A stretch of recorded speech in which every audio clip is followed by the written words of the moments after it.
बहुत सारे दोस्त बैठे हैं आपको। बुजुर्ग कहा करते थे अगर तुम्हारे मित्र सिर्फ तुम्हारी झूठी तारीफ करते हो तो तुम्हारे वो मित्र तुम्हारे जीवन में सबसे ज्यादा विष का काम कर रहे हैं। इसीलिए सभी महापुरुषों ने गृहस्थ को बहुत ऊंचे स्तर पर रखा है, क्योंकि गृहस्थ में हर रोज संघर्ष होता है, हर रोज परीक्षा होती है, हर रोज अपने जीवन में हम कैसा जीवन जी रहे हैं और क्या बनना चाहते हैं इसके बीच में समन्वय होता है। तो हमारे स्वामी जी महाराज कह रहे हैं गृहस्थ को समझना। गृहस्थ में तुम अगर एक बच्चे हो या बेटी हो, तुम्हारे माता पिता पति पत्नी बच्चे तुम्हारे नजदीकी प्रियजन, ये हर रोज तुम्हें तुम्हारे जीवन में तुम क्या बनना चाहते हो उसकी तस्वीर दिखाएंगे। तुम अगर तैयार हो गुरु के चरणों में बैठकर तो तुम आत्ममंथन करोगे, तुम अपने आप को मथोगे रोज, तुम अपनी अच्छाई और बुराई पर विचार करोगे, तुम अपनी तमाम अच्छे और बुरे दोषों पे चिंतन करोगे और तब तुम्हें ये एहसास होगा तुम क्या बनना चाहते थे और तुम क्या हो। ये बात जाने बगैर तुम जीवन में अध्यात्म पथ पर नहीं चल सकते। तुम कहाँ हो और कहाँ जाना है ये बात तुम्हें न समझ में आए तो तुम आगे नहीं बढ़ सकते। तुम भोजीपुरा में बैठे और दिल्ली जाना है, ये दोनों चीजें, ये दोनों ही बिंदु तुम्हें ना पता हो तो रास्ता तुम नहीं तय कर सकते। तुम्हें ये पता होना जरूरी है कि तुम्हें अपने जीवन में कहाँ जाना है और कहाँ से शुरुआत होगी।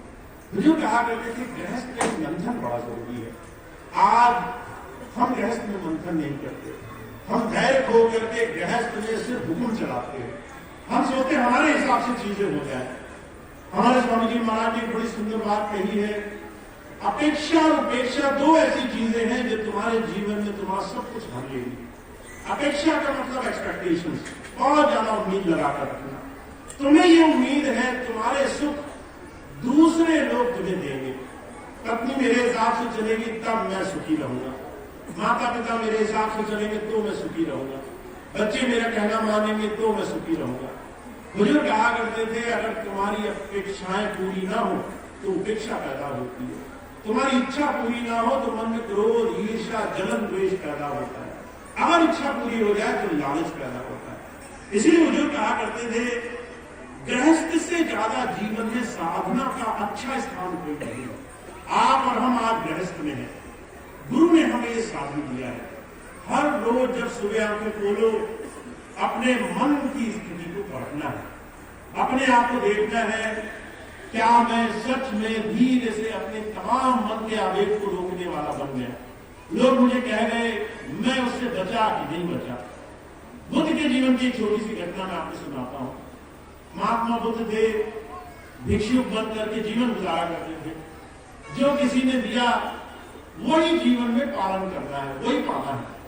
अब भिक्षु के जीवन में बड़ी भारी कठिनाई होती है, जिसे भीख मांगकर ही गुजारा करना है। उसको हर एक चीज एक जैसी नहीं मिलेगी।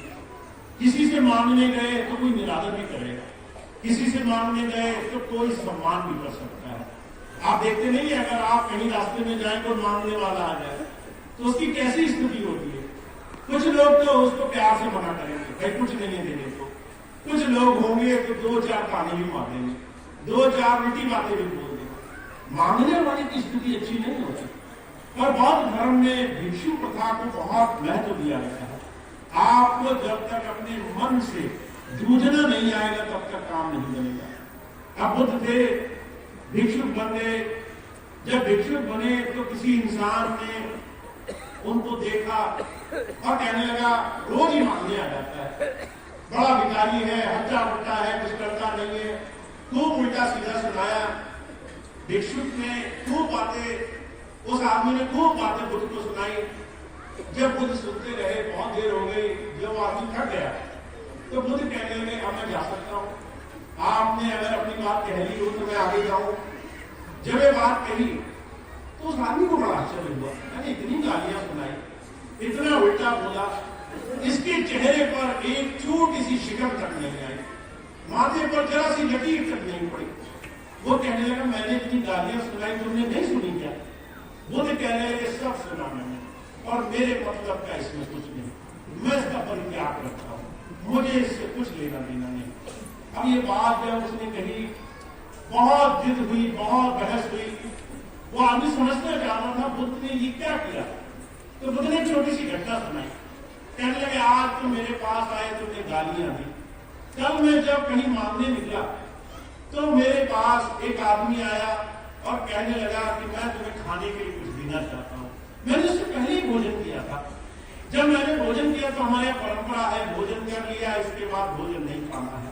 अब पेट भरा था, पात्र खाली हो चुका था, खाना नहीं था। वो आदमी आया, जिद करने लगा, बहुत जिद करी, मैं बहुत अच्छी अच्छी चीजें लाया हूँ। जब उसने इतनी जिद करी तो मैंने उसको लौटा दिया। मैंने कहा मेरा पेट भरा है, मुझे कुछ नहीं चाहिए। अब खुद ने प्रश्न पूछा उससे, कहने लगे मैंने